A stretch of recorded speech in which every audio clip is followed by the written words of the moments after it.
This is A Different Perspective with Kevin Randle. A retired U.S. Lieutenant Colonel, Kevin Randle has been studying UFOs for nearly 50 years. Kevin has investigated some of the most famous UFO cases in the world and has been consulted for dozens of documentaries about UFOs. Considered one of the leading experts into the Roswell UFO crash of 1947, Kevin has written more than 25 books about UFOs, including the recently published Roswell in the 21st Century. Now, here is the host of A Different Perspective, Kevin Randle. And welcome to this edition of A Different Perspective. I am, in fact, Kevin Randle. Before we start officially, I'm going to mention the passing of Dr. Bruce Maccabee just recently. Bruce was one of the, leading lights of the UFO investigations. He was a Navy physicist. He was well encompassed in the scientific method. He brought literally science into the realm of UFO investigations. He was responsible for massive FOIA requests, including some documents from the FBI that proved to be quite illuminating. And I think in one of his FOIA dumps, the Hoover memo came about, which was the Army had requested the assistance of the FBI in investigating basically the backgrounds of UFO witnesses. And the letter had a note on it from Hoover, said that he would do this as long as the Army granted them access to all crash recovered debris. And in the LA case, which I think is Louisiana, the Army had grabbed it and taken off with it without letting them see it. He was a member of the major UFO organizations, MUFON, CUFOS, and FUFOR. He was on the board of directors, I believe, at the Fund for UFO Research, FUFO, and contributed a great deal to the credibility of the whole phenomenon with his research and his abilities. And I think he's going to be greatly missed by the UFO community. I'm going to bring on the guest, Ryan Wood, here. And Ryan, you had some, would you like to say some comments about the passing of Dr. Maccabee? Yeah, I mean, as you said, he was the shining light of scientific method. His work in the Navy and optical, he had a PhD in physics. He did a lot of work on this 1978 New Zealand case, as well as the Rendlesham Forest case. I agree, his work on getting FOIA documents. I mean, I'd love to, spend time with his library of data. I don't know if his wife has it now or where is it. But yes, he attended one of our crash retrieval conferences, I think 2004, and gave a talk about the El Indio Guerrero 1953, I think, crash. And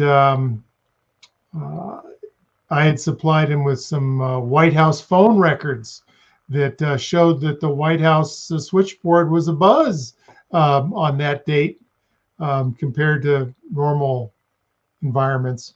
So yes, I mean, very much a wonderful man and helped me along the way. And I'm sure he had a good relationship with my father as well, Dr. Bob Wood. I should ask Bob what he remembers about Bruce.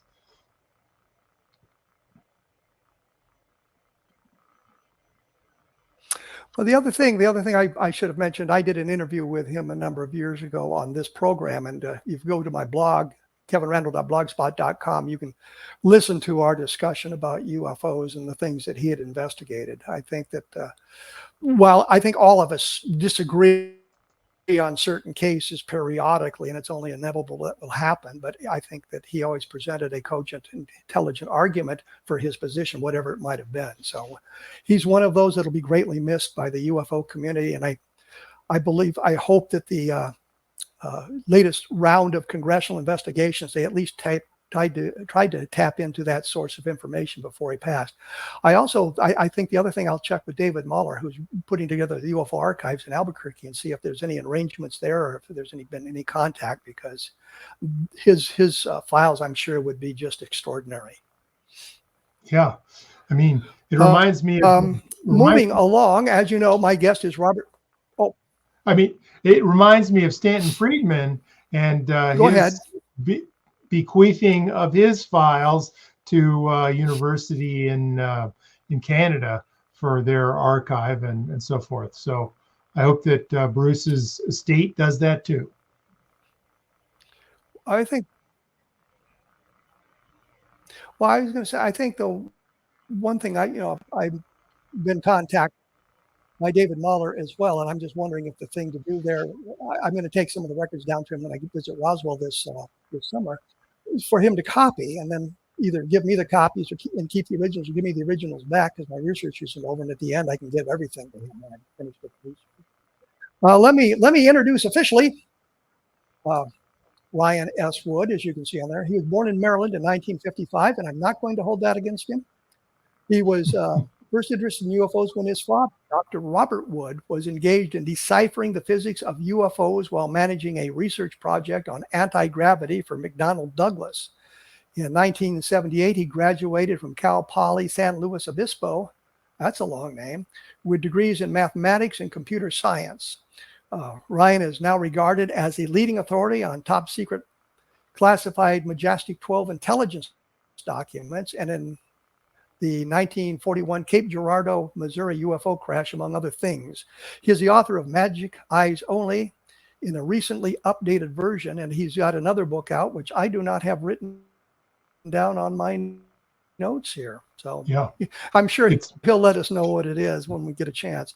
He's a frequent lecturer on UFO subject. He has taught college courses and made numerous presentations about UFOs to civic organizations and at ufology conferences. He has organized 7 worldwide UFO crash retrieval symposia, and I actually was at one of those, and has presented a UFO lecture to a class on national security affairs at the Naval Postgraduate School that formed the basis of their final exam. He has appeared on many documentaries and radio shows. He continues to manage the content of majesticdocuments.com, and along with his father, Dr. Robert Woods, was executive producer of a television documentary on the authenticity of Majestic 12 called The Secret. Welcome to A Different Perspective, Ryan S. Wood. Thanks so much, Kevin, and thank you for your continued work in the field of ufology and UFO research. I think we all need to get that thanks, but thank you very much. I got a copy of your new book, or the updated version of Majic Eyes Only, which is a compendium of crash retrieval informations. I had said recently that I believed I was the leading authority in the United States on crash retrievals, and then was looking at your book and thought maybe I spoke too soon. But then I thought, no, we can make Ryan the leading authority on international, worldwide crash retrievals as well, and I can keep my little place there. I said that in lieu of Len Stringfield, of course, who turned us all on to this idea of crash retrievals. Yeah, I mean, by all means, I'm standing on the shoulders of Len Stringfield's work and so many other investigators who have specialized in crashes. I'm not an expert in Roswell. You are, or Kecksburg, or Shag Harbor, or many other crashes all over the world. And I just tried to pull them together and give people a synthesis of many different cases with references and details. Some are more authentic than others in my mind. And I just want to present the broad swath of evidence.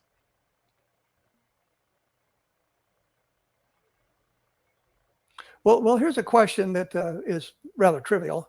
How many cases do you examine in the book? Well, there's any idea? Yes, there's 104 crashes reviewed and discussed. The original 2005 book I had 74 crashes, and I just wanted to get the book done and out, and I left 3 or 4 more on my desk. So, and I suspect that there's more. We've over-selected for English-speaking countries in Europe and UK and US.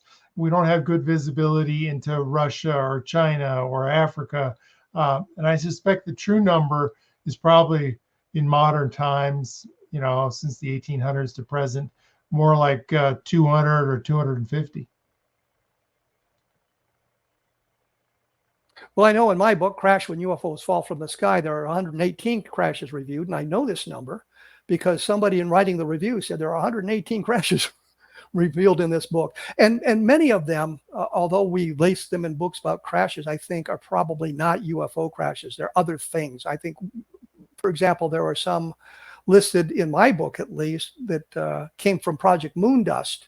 And it seems that the 1 or 2 of those may have not been anything off-world, but something that was more terrestrially based.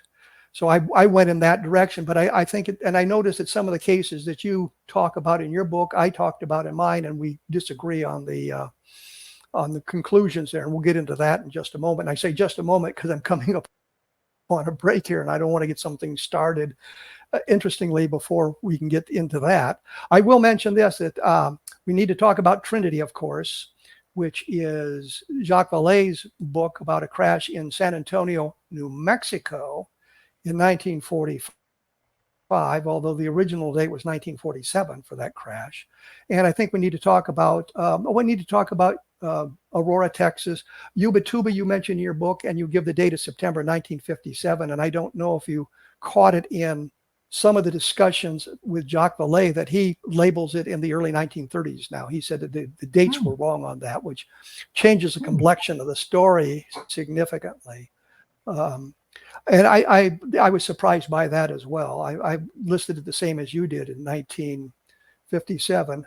And maybe we'll get into the Tunguska event and Kingman and Maury Island and some of these other cases I don't think are as well researched or have the same level, the same amount of evidence, I suppose. A lot of them I know from your book and my book were single witness cases or cases that came from military documents. Spitsbergen Island, for example, came from military documents, but I think it's well established in today's environment that was a hoax created back in the early 1950s. And if you can get to the earliest documents on that, you find that out.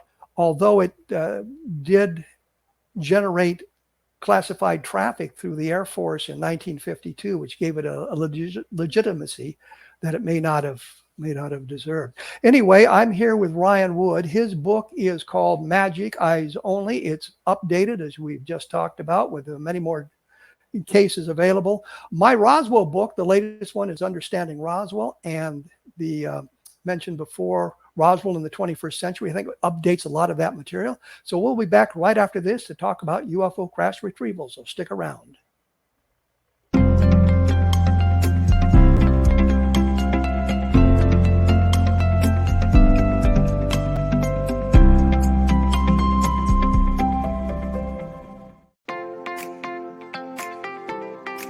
Are you interested in evolving with the times and becoming all you can be? Don't you wish there was one place to find the latest information to help guide you through the process? I'm Gwilda Wiyaka, host of Mission Evolution Radio TV. Join me on my mission to find the latest evolutionary knowledge and tools. The guests on Mission Evolution are leading experts in a wide variety of divergent topics, including allopathic, holistic, and integrative medicine, epigenetics, enlightenment, quantum physics, meditative practices, environmental issues, spiritual evolution, trauma healing, and so much more. Mission Evolution Radio TV is aired worldwide through the X-Zone Broadcast Network, X-Zone TV Channel 32 on Simul TV. You can enjoy our archives of radio or TV shows with our compliments at www.missionevolution.org. Come see the amazing lineup of guests and topics. With more than 200 episodes to choose from, you're sure to find what you're looking for. Visit www.missionevolution.org. www.missionevolution.org.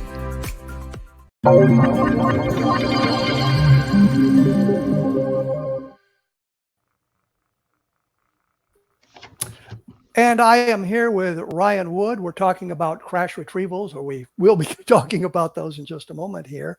Once again, if you're interested in the Roswell case, I think the book Understanding Roswell gives you kind of a different perspective on the case.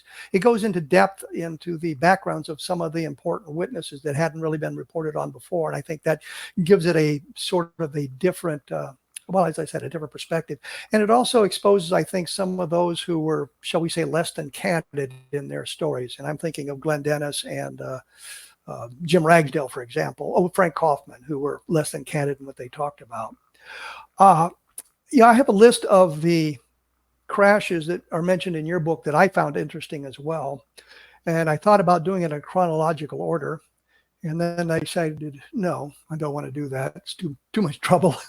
So we'll start off. The big one is Trinity, which was the book that Jacques Vallée and Paula Harris published a couple of years ago and have updated several times. And it's the story of two young New Mexican boys who saw the crash retrieval and have talked about it and provided a lot of information for it to Dr. Vallée and Harris. What did you think of that case? Where did you come down on that case? Well, originally in 2005, I gave it sort of a neutral rating, and since then, I've lowered the rating based on the work of Doug Johnson. Ramey Baca was one of the witnesses there, and I invited him to a crash retrieval conference to stand up and give a presentation about, his firsthand experience.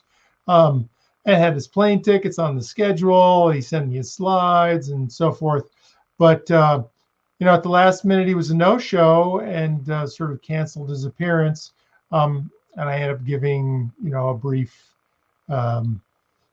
talk about his slides. And then Doug Johnson, who's sort of a lawyer in Washington, D.C., sort of dug in and did a lot of interviews and research around Jose Padilla and Ramey Baca, and looked at me, looked at many other sources, the Mountain Mail article that originally kicked it off, and convinced me that I'm putting too much stock in this story, and I think that it, despite Paula Harris's diligence and Jacques Vallée's participation and their new book and so forth, I've reduced its credibility in the latest edition of my book.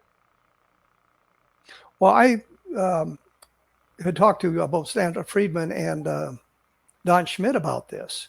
And both of them said that Ramey had come to chat with them and was talking about it being in July of 1947 at the same time as the Roswell crash. And there were things in their discussions with him that suggested that the information he was providing might not be credible. And I know Tom Carey had a taped interview with him, which he shared with Doug Johnson, which you can listen to at Doug Johnson's website. Where it became clear that Ramey was more interested in how to cash in on it than on the facts, and a lot of the information seemed to be borrowed from the Roswell crash. For those of you interested, these were two boys who were out in the New Mexico desert, supposedly watching cattle on their ranches, and saw this thing crash and rode over to the area and watched the military retrieval operation, and then it had an opportunity to get close to it and claim they went up inside the craft. I looked at it from a military perspective, and the timing of it is right after the dropping of the atomic bomb on New Mexico, as I like to say, at the Trinity site. And the military response made absolutely no sense to me. I mean, we're still in the Second World War. We're still fighting with the Japanese. They have attempted to bomb the United States and actually succeeded in it, killing 6 civilians in Oregon with what was called balloon bombs, which is a whole nother story. And so they find this vehicle this craft that they didn't know really what it was, and they entered the retrieval operation. And then one afternoon they decided to all go off to lunch, leaving it unguarded. And that's when they got up, Ramey and Via got up inside of it. I just didn't buy that at all when I got to that point. Yeah. So with Stan Friedman, with John Schmidt, with Tom Carey, I just really paid no attention to it until Jacques Vallée got involved. Yeah, I might add that Tim Good, famous British author of Above Top Secret and many other books, they're well done and have stood the test of time.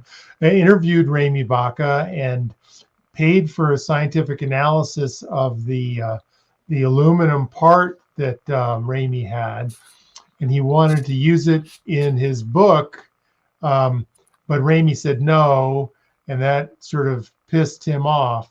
And so that's just another little check mark about, I'm not sure this guy is credible, believable, and honest. So I agree with your assessment. I think Timothy Good is probably glad now that he didn't get permission to use it in his book.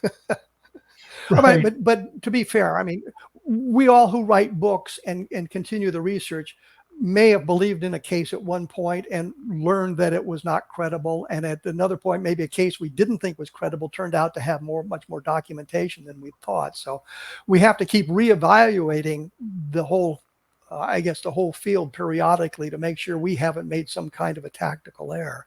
But for me, Trinity is a non-starter. The witnesses were not credible. They said they picked up a whole lot of this foil-like material. I think that maybe Bill Brazel had mentioned, and they used it for tinsel on their Christmas trees. And of course, all of it has disappeared now, so we can't have any analysis of it. But I mean, things like that just didn't work out. In that book, and this is a nice way to transition, by the way. In that book, Vallée talks about the Aurora, Texas case.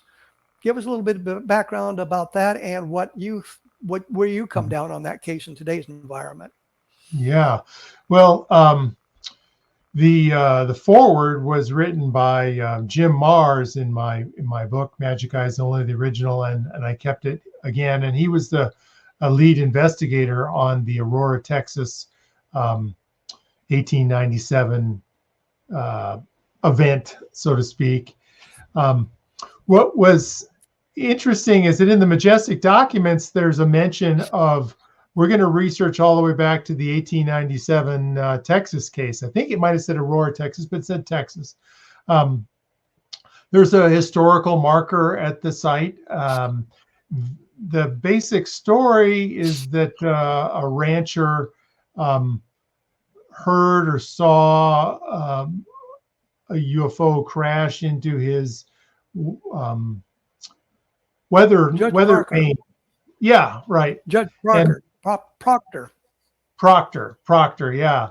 And he sort of cleaned it all up and pushed it down as well, according to the story, and gave the alien a proper burial in the local cemetery. There was a gravestone provided there with a sort of a triangular shape inscription on it. There's some pictures of the headstone and the site.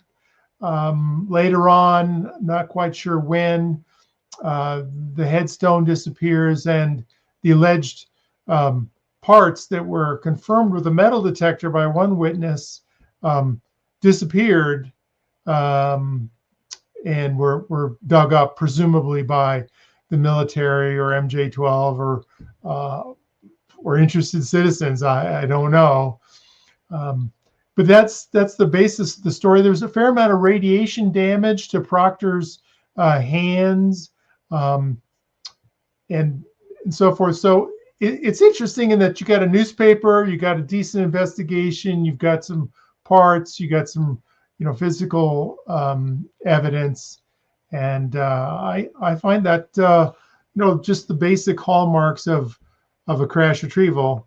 And it What more would you might add to the story?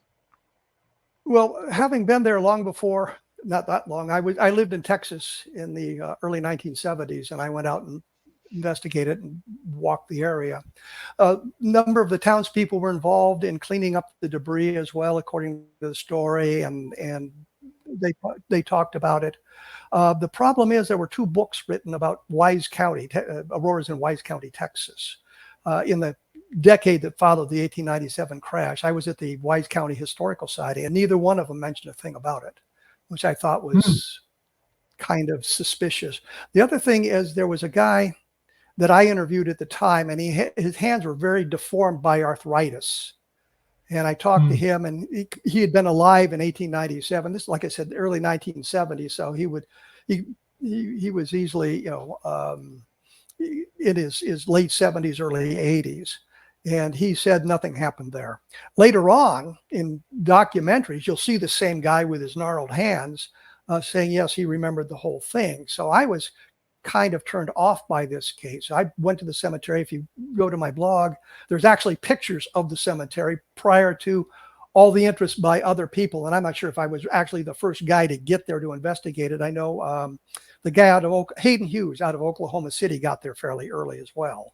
And he worked with some people. I know Mufon was there and excavated the well of Judge Proctor and found basically snakes.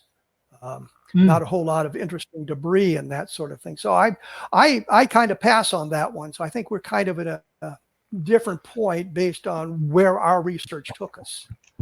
Yeah, I think I don't know what the authenticity rating. I had it as a high. Maybe I need to turn it back a little bit. You certainly seem to have more wealth of understanding of what happened. I was sort of relying on Jim Mars's perspective on this, but and I would say legitimately, I mean, you came at it from a different direction than I did, and I was actually physically there. And talking to, I had the opportunity to talk to some of the people who were there at the time the event took place. So, I'm not sure it's a very good case, but it's a very interesting case. Yeah.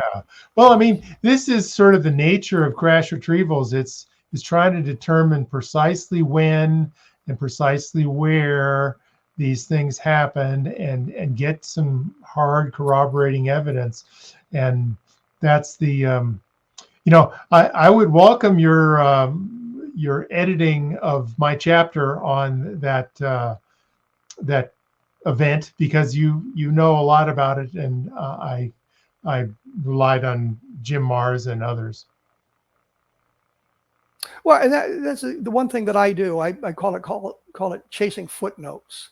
So you read a book and there's a footnote about where the information come, and I go to that source and see what it says. And if it's got a footnote, I go to the next source and the next source until I get to the original source.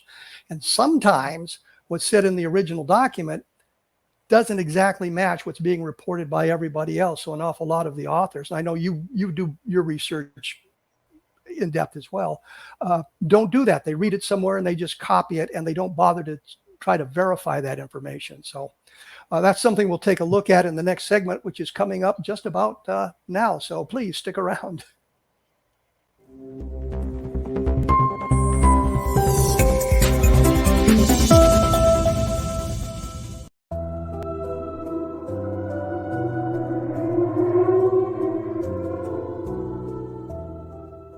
Welcome to Haunted Indian River County by Larry Lawson. Indian River County is an idyllic vacation spot on Florida's east coast, not far south of Cape Canaveral. Known as part of the state's famed Treasure Coast, many are unaware of the deep and fascinating history this area played in the development of the Sunshine State. Also lost among its visitors and residents are the chilling stories of the hauntings that accompany this rich history. It is here that a man named Waldo still looks after his family and properties 6 decades after his death. Or a retired preacher is seen digging up his hidden treasure days after he died. Larry Lawson spent more than 40 years in the law enforcement and criminal justice education profession. He holds a Bachelor of Science degree from Nova Southeastern University and a master's degree in public administration from Troy State University.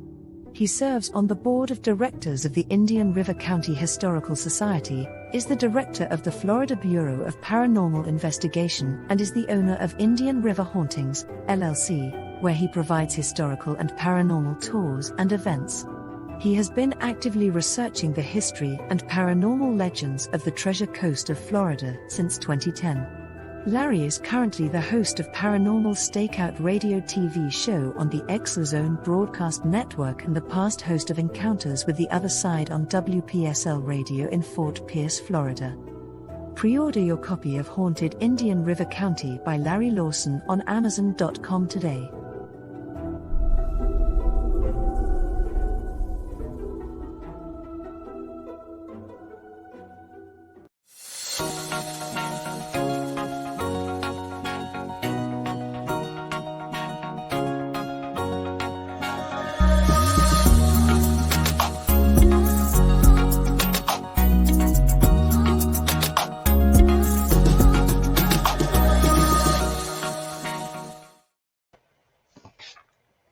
And we are back with Ryan Wood. We're talking about crash retrievals and finding areas where we agree and disagree.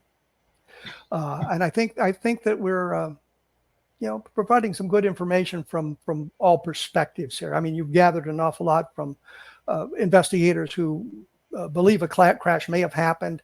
I've done the same thing, and we also looked at the other side of the coin where the evidence didn't really take us where we wanted to go, which brought up the idea of chasing footnotes. And to that extent, I know in your book you talk about the Del Rio crash with Robert Willingham. Tell us a little bit about what you have learned about that case. Well, I think this is one Bruce that did a lot of work on, Bruce Maccabee, which you started with the intro on. But what I did is when I was at the Truman Presidential Library, or I can't remember where I was, but I had the White House switchboard records for that particular date and time, and looked at who was calling who. I could look that up. I gave it to Bruce, and back in those days, they had the wires that went to each socket to connect people, and the admins or the secretaries would literally type, who called who into a log, and the time it was connected. So you heard when it was connected, and there was a lot of increased traffic around that time. So that was sort of circumstantial evidence that something was afoot then, as well as I think wasn't it the Eisenhower briefing document that had the original mention of this event? Yes. And they called it El Indio Guerrero. El Indio Guerrero, yeah, right. And the Eisenhower briefing document, which Stan Friedman championed and looked at for quite a bit for authenticity.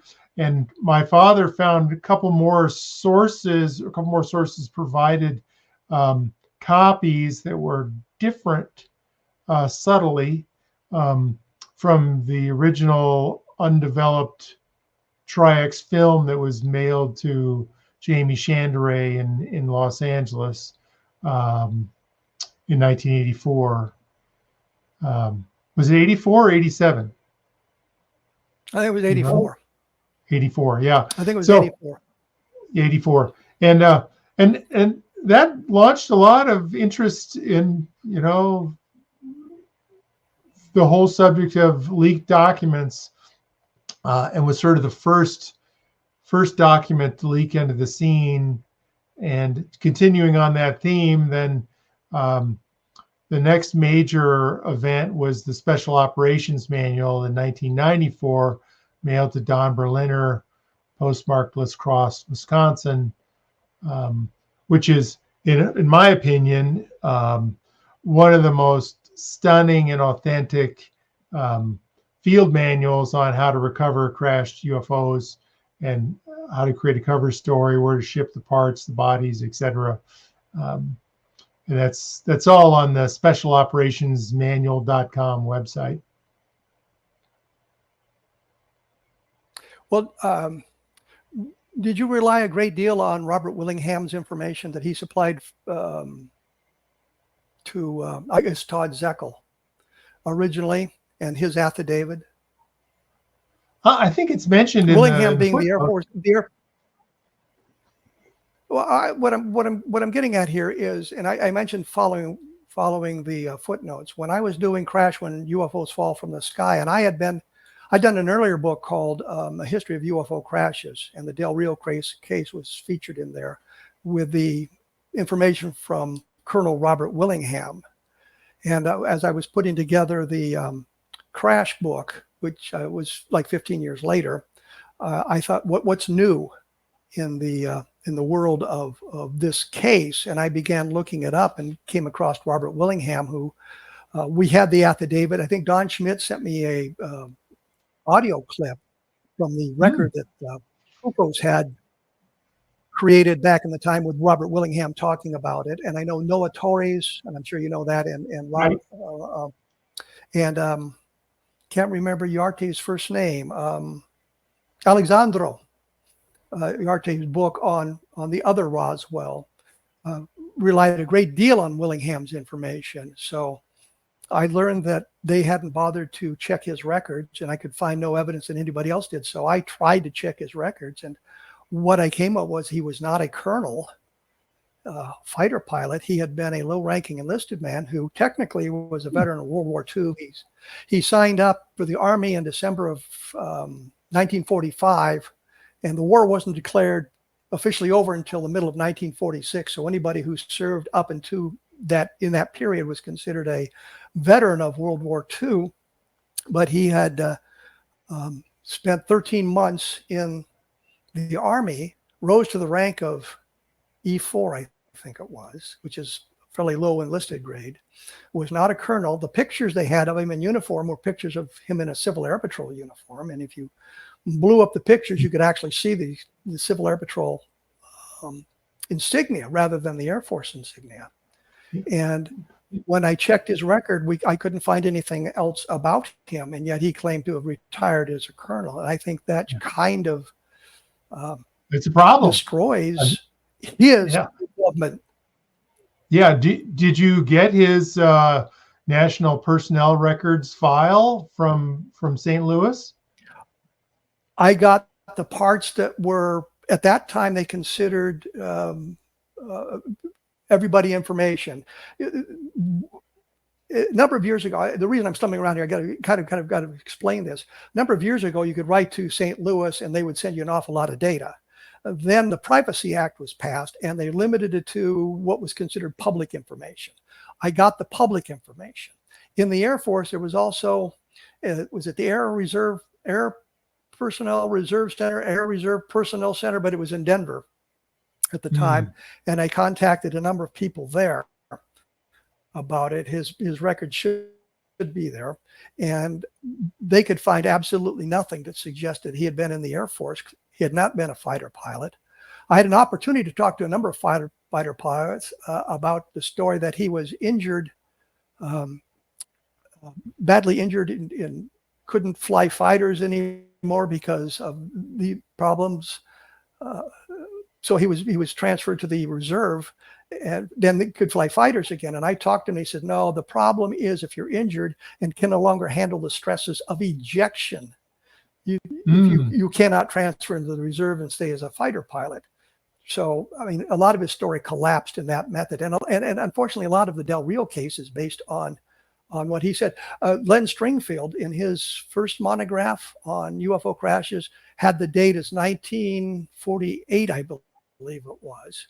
Then it became 1950, that linked into the documents you were talking about from December of 1950. And I think that's what Bruce Maccabee found and kind of tied it in there. And later on, when I talked to Willingham, he said, no, it was 1954 or 55. And so it kind of makes makes it problematic because the original witness is not as credible as it could have been. You know, researching crash retrievals is a very challenging process. It takes a lot of time and money and focus to follow up on lots of different leads to sort the truth out. And, you know, if anything, my book highlights how under-investigated. I mean, I think half the crashes are sort of, or 2/3 are in the neutral position, which means that they're longing for more research to move the needle of authenticity one way or the other towards, you know, hoax or towards genuineness. And it just takes somebody to focus on it. I think one of the problems is, you know, a lot of people weren't aware of the research, the military witnesses that come forward. You can find out a lot about them through the record centers you mentioned in St. Louis. And I know that Len spoke with Willingham a number of times. Todd Zeckel spoke with him a number of times.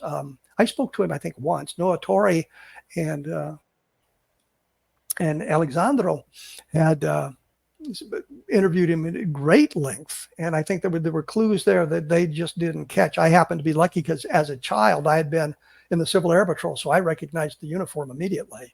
And it's an official Air Force uniform. The distinctive insignia on the lapels is different. It says CAP instead of US, and there's a metal plaque that they wore that says Civil Air Patrol Auxiliary of the United States Air Force. But that's the real point. We have to do that on our own.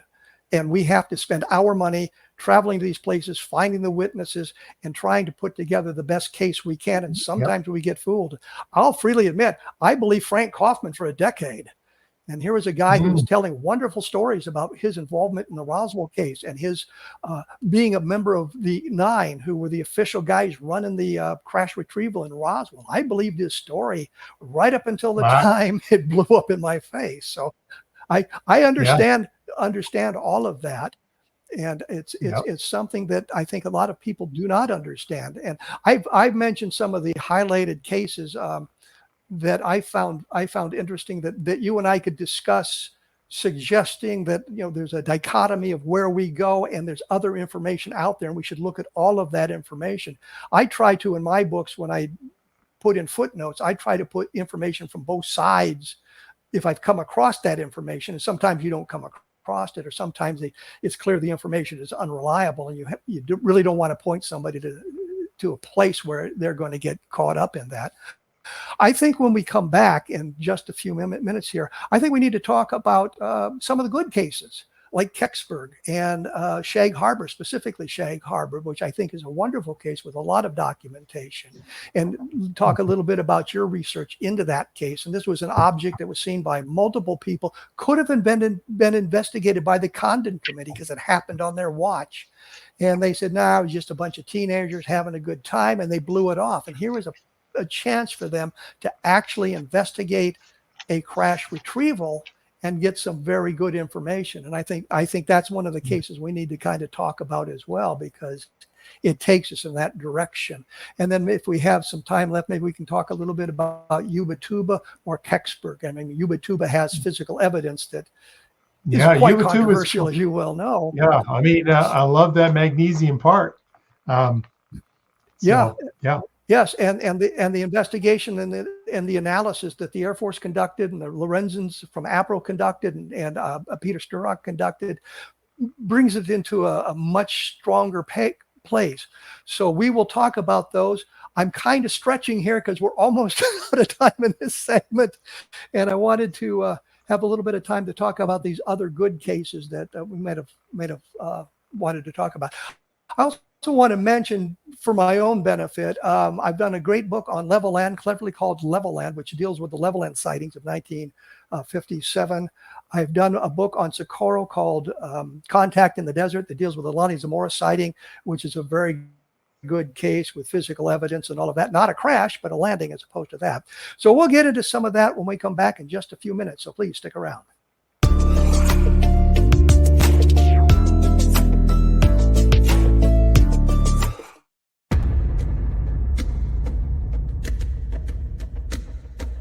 Are you ready for a tale that will leave you on the edge of your seat? Get ready to dive into the gripping memoir by Bart Sibrel titled Moon Man. Bart Sibrel takes you on a heart-pounding journey, unmasking the truth behind America's famous Apollo missions. Prepare yourself for hair-raising encounters with agents from the U.S. government's top-secret agencies. In Moon Man, Sibrel fearlessly reveals his real-life espionage adventures, shining a light on one of the CIA's best-kept secrets.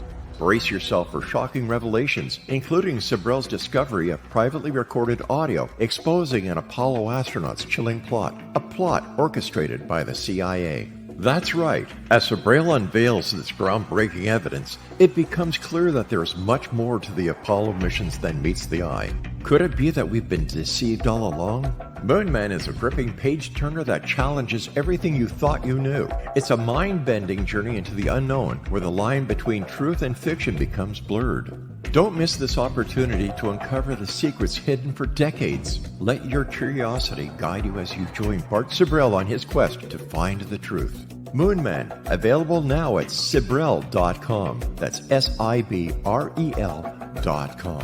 Prepare to have your beliefs shaken to the very core.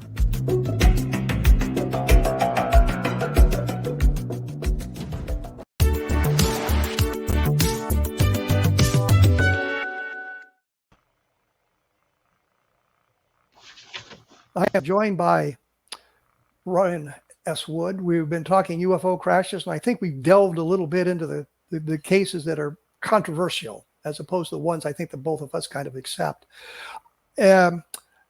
Kecksburg or Shag Harbor, where would you like to go? Well, let's start with Kecksburg. Okay. This is the work of Stan Gordon. Stan Gordon, right? Yeah, and actually, although I didn't write it in the book, I actually did some remote viewing, of not me personally, but I hired other people, about the film. I mean, the basic story is that there's this acorn-shaped object that comes down into the Kecksburg area, and that a newspaper reporter was there and was taking pictures, and the area was cordoned off. There was a few other witnesses, and the military came and retrieved it and shoot everybody out. And I think that Leslie Kean did some FOIA requests to NASA about this particular event as well. Is there any major things that I'm leaving out? Well, it's just I think one of the interesting things is the symbology that was around the base of the object, the acorn-shaped object, and it was I think it was a radio reporter who was there taking information, and he produced a documentary a few days later, called "Object in the Woods." And he had some of the people on. Now, according to his story, just before they went on the air with this documentary, a number of people called and wanted to back out because of possibility of someone suggesting maybe it wasn't the wisest thing to talk about. There were multiple witnesses. The trees showed damage where the object supposedly came down, and the thing was spirited away to Lockbourne Air Force Base, I think, in the western part of Pennsylvania or eastern part of Ohio, in that area. So there were a number of witnesses who saw the object in the air and that sort of thing. Yeah, and I remember doing some.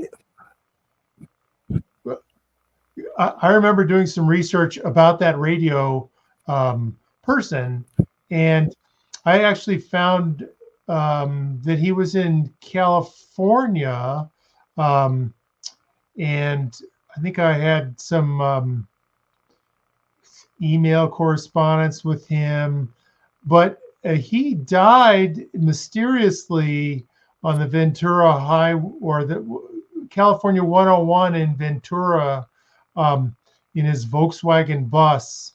Allegedly, some drunk driver, or he was drunk and crashed and was killed. And when I went to the coroner to get the report, They provided the coroner's report to me, but they failed to do the blood alcohol testing, and it was so old that the coroner couldn't explain why they hadn't done it.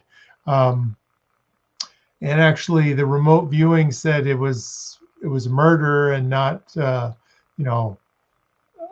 drunk. And then also that this is all speculation, that he actually palmed some of the film off, and they didn't take it all from him, and that it's still out there. I'd have to go read my report again. But anyway, that's just another lead about this particular case. But what's interesting in my mind is that the hieroglyphics around and the acorn shape and the fact that the military was clearly there and there's good support and witnesses. What was your take? That was an important point, that the military did respond, and there was talk of armed personnel there. In a normal circumstance such as that, I don't understand why they would have been armed if it was something normal or mundane. If they were in fact armed, then that suggests a higher level of security was around there. The other thing is they were talking about them coming, the men coming from the Air Force as opposed to Army. And I think if you're a civilian and you see somebody in fatigues, you immediately assume it's Army as opposed to something else. And the Army and the Air Force basically wore the same kind of fatigue uniform at that time. So it would have, the fact that civilians were talking about Army personnel doesn't really mean they were Army. They could well have been Air Force. And as you mentioned, there were some witnesses who came forward. There was a discussion of it might have been a meteor, a bolide that was seen crossing there, and there was a bolide meteor fall in that general time frame, which could be confusing as well. So it's an interesting case, and I know Stan Gordon has done an awful lot of work on that and gathered an awful lot of information about it. And I know he talks about it on his anomalies, UFO anomalies zone, or his website. Can provide an awful lot of information. I had to touch base with him again. I haven't been in touch with him. I'm just sort of re-emerging into ufology after raising kids and being busy with work. I know how that works. Yeah, exactly. Life sometimes impacts your research, and that's why it's always good to go back and visit some of the cases you've looked at before. I am not an advocate for cattle mutilations, for example. I think there's terrestrial explanations for that. I periodically go back and revisit that to make sure I haven't been led astray by some of the information I had, and there's other information that's out there that maybe would push it back into kind of a non-terrestrial or an off-world connotation. So I'm a big believer in Linda Moulton Howe's Alien Harvest books, and just seeing the testimony that there seems to be mutilations. The question is, are the ETs doing it, or how's it being done? But I don't want to go down a sidetrack of that. I mean, I was going to call you on that one. We don't need to go down that. Shag Harbor. Shag Harbor. A good case. With a photograph. Yeah. Well, I like the fact that there's lots of multicolored lights and lots of witnesses. I think it was the husband, the wife, and the kids all saw it. It was, fairly large, and it was close visually, only 500 feet above the ground, and fairly big, like 60 feet or so. So I like that. I like that case, and I think I gave it a fairly high rating. I give it a high rating. Let me say this: for Shag Harbor, it was seen to fall into Shag Harbor. And there was surface disturbance, and it sank to the bottom. I think of it more as a emergency landing type thing, but the U.S. Navy responded.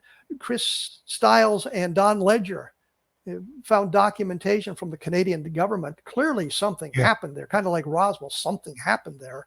And now it's a discussion of what exactly it was. But it's a very interesting case. There was a photograph of the object in the air before it crashed. I mentioned the Condon Committee because in 1968, when this took place, they were in the midst of their investigations and they received a call. Jim Lorenzen may have been the one that alerted them to it, or it may have been somebody else. But they learned about that, and the first witnesses that were mentioned were 4 teenagers who'd seen the object, and they had searched for a telephone and finally called in. They didn't bother to check with the Mounties who were involved. Didn't bother to check the RCMP, with any of the other witnesses. Yeah, they didn't do any of that sort of thing, which I think the excuse was it would have cost too much, and it was in Canada anyway, so it doesn't really count. So, but I think that's a very, very good case. Yeah, I wonder if anybody's gotten the RCMP files or done the FOIA request for the RCMP files. You had to be a Canadian citizen to do that. Yeah, that's interesting. Well, I think Chris Stiles and Don Ledger have done that. Don Ledger did a book called, I think, Dark Object or Dark Skies, Dark Object, which is about the case. And I know I saw a presentation by Chris Stiles who showed a lot of the documentation that he had received and a list of the witnesses, high-ranking military witnesses and police officials who were involved in the case as well. Yeah. We're going to run out of time here, and I want to do something first. I of course mentioned, and we've talked about Majic, your book, Majic Eyes Only. Right. You mentioned another book just before we began here. That book is, please don't hold it up. That doesn't work. Just tell us the name, please. Oh yeah, it's called the AI Ufologist, for artificial intelligence ufologist, and this was last November. I was doing work for my business, Electric Fusion Systems, and using artificial intelligence to analyze hundreds of papers on science papers. And I decided, well, why don't I train it on a bunch of UFO books? And so I did that. And then I asked it the first question of, what's the ET agenda? And was impressed with the quality of the answer and the 14 points that it created. And I knew most of them, but the few that I forgot. And then I asked it tougher questions. And it continued for the next 2 days. I was mesmerized by the questions that I wanted to ask it, sort of the 30 big questions people have about ufology. But I got increasingly complicated, like why are they hiding it, hiding the secret? How do you balance transparency and the need for disclosure or secrecy, really? How's China involved? What are crop circles about? It was a mix of, why did they abduct humans? And I found it to be a very fascinating, interesting book. I'll send you a copy, Kevin, because it's very different from any other ufological and then we book. can do this again with yeah. I was going to say, and a book that I probably won't be as familiar with the information in it as you would be, and be a little another direction to go in a conversation. We're just about out of time. Ryan, I want to thank you for taking an hour out of your busy schedule to chat with us today. And I hope I wasn't too mean in asking the specific questions, but I thought it would be a more interesting show if we talked about some of the controversial cases, because Roswell, I think, is extraterrestrial, off-world. That's my opinion. I think you would agree with that. So I thought it'd be a little bit more interesting to talk about some of the cases that we might have divergent opinions and provide people with a desire to find out which one of us was right. I believe they'll find out I was right all the time, but that's just me.